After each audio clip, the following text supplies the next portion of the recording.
So yan, no? So meron po tayong 1,973 po na nanonood. So bago po tayo magpatuloy mga kababayan, pahingin na lang po ulit ako ng like para po makatulong po sa content po na to, no? At syempre po maraming salamat po sa inyong lahat sa patuloy po na pagsuporta po sa aking munting channel. So ilan na ba yung like natin, di ba? So thank you po mga kababayan, no? Thank you po, no? So mga ka-streetwise, hindi talaga alam ko na hindi maganda na magkumpara ng presidente. Well, yung pagkumpara kasi ng presidente ni Digong at saka ni PBBM, ano yan eh, ang alam ko nagsimula yan sa mga DDS. Sa mga DDS nagsimula yan eh. Pero sinasabi ko rin naman na ang ginagawa din naman po kasi ng mga PBBM supporter, nagko-compare din po kasi sila ng presidente. Ganun yan, both sides yan eh. Nagkukumpara yung mga DDS kay Duterte at kay Marcos, nagkukumpara din po yung mga BBM supporter kay PBBM at saka kay Duterte. So, vice versa yan. Pero mga kababayan po kasi, obvious naman po kasi mga kababayan na mas effective po talaga ang ginagawa ni PBBM regarding sa droga. Di ba? Hindi maganda magkumpara, pero total, andito na tayo sa stage na to na nagkukumparahan tayo, ikumpara na natin. So ngayon mga kababayan, ang isa po sa ngayon, sa mga binalita po ni PBBM ngayon, ito galing ito sa PCO. Yung pinakamagaling at pinakamahusay na ahensya ni PBBM, ang PCO. Pinakamagaling at pinakamahusay. Lalong-lalo na si Emerald. So sabi dito, no, PBBM says government made significant progress in fighting illegal drugs at grassroots level. Okay? President Ferdinand Marcos Jr. expressed elation Monday. So ngayong araw lang din po ito, no, on the government's successes in the fight against illegal drugs at the grassroots level, following the report of the Philippine National Police that it had confiscated 10.4 billion worth of narcotics in 2023 and clearing large numbers of barangay of drug influence. So meron po itong data si PBBM. So ngayon, ang sinasabi ni PBBM ngayon, grassroots. Ibig sabihin ng grassroots yung pinakaugat. Hindi po katulad ng ginawa po ni Digong dati na yung pinatay niya, hindi niya pinatay, na yung mga namatay ay yung mga user. Imbis na pigilan yung pinaka punot dulo, yung pinaka grassroots, ang ginawa ni Digong, yung mga user yung tinira niya. So para malinaw mga kababayan, panoorin na lang po natin itong video nga po ni Presidente Bongbong Marcos, no? Para siya na lang po mag-explain. Mas magaling siya mag-explain kaysa sa akin, di hamak naman. So ito, panoorin natin to. Sige, panoorin natin.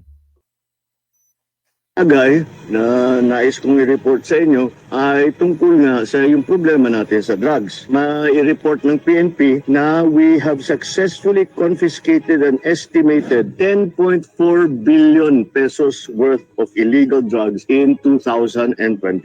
Masasabi natin na 27,968 na barangay ay nadeklara na drug cleared. Magandang progreso ito sa grassroots level dahil ang mga barangay, pag nasabi natin ay cleared yan, madali nang i-monitor at maayos na ang patakbo doon. Siyempre, lagi rin natin tinitignan yung rehab, yung prevention, na hindi na pumasok yung mga kababayan natin sa masasamang ugali tungkol sa drugs, at kung sino man ang nasubo na ay bibigyan natin ng tulong sa pamamagitan ng mga rehabilitation center. Nakatulong tayo at the local level at nakipag-ugnayan tayo sa 50 provinces, 1,160 municipalities and 30 cities na nag-i-implement ngayon ng Anti-Drug Abuse Council. Nakapaggawa tayo ng 74 inpatient treatment and rehabilitation facilities to provide a path to recovery for those who want to break free from their addiction. Bagong Pilipinas, bagong muka. Tatawa yung asawa ko sa harapan ko. So ito nga, okay. So, alam ko, hindi maganda magkumpara. Pero kasi mga kababayan, nainis po talaga ako sa mga DDS. Kasi sabi ng mga DDEBs, di ba, ay yung mga drogo bumalik ngayon. Yung mga addict bumalik ngayon. Lumala yung patayan. Sabi nila ng ganun. Pero mga ka-streetwise, di ba, ang nakakatawa kasi dito, yung nagbabanggit na lalong lumala daw po yung patayan nung panahon nga po ni PBBM, vlogger ng pulis. Vlogger siya ng PNP. At sinabi naman po ito na-content ko na po ito nung nakaraan, no? Na base po sa PNP po natin, bumaba po yung crime rate po sa Pilipinas. So, ang nakakatawa kasi dito, vlogger siya ng pulis, pero DDS siya, pero dahil para nga sa kanya, si Duterte pinakamagaling, wala siyang pakialam sa datos ng PNP. Actually, natatawa talaga ako sa mga kababayan eh. Diba? Hindi kasi, sino yun?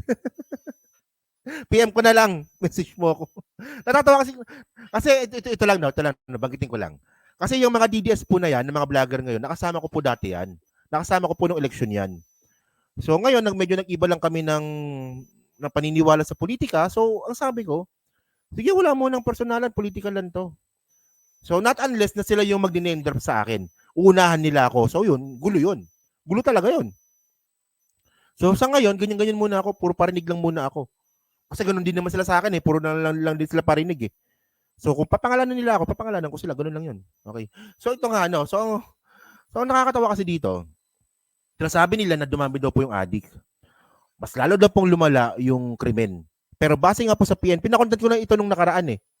Pero base po sa PNP, mas bumaba nga po yung krimen, yung crime rate po sa Pilipinas, simula nga po noong 2023. So, meron tayong data doon. Meron tayong basehan doon. Na-content ko na yan. Meron akong pinakitang ebidensya doon. So, ngayon mga kababayan, kasi ang ginawa po kasi ni PBBM, ito.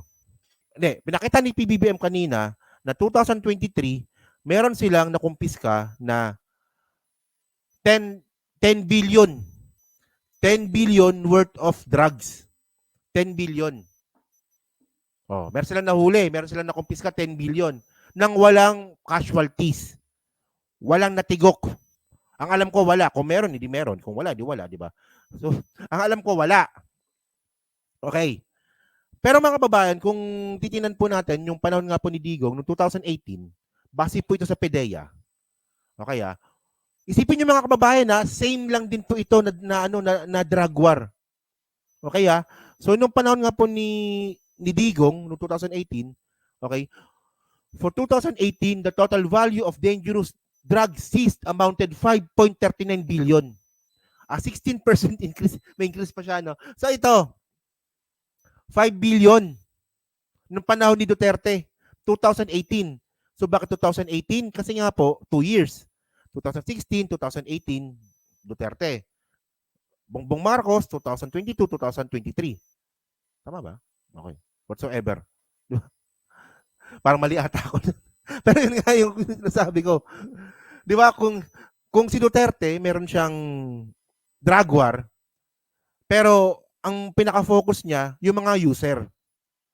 Si PBBM naman po, meron din pong drug war, pero ang pinaka-focus niya, yung pinaka-source.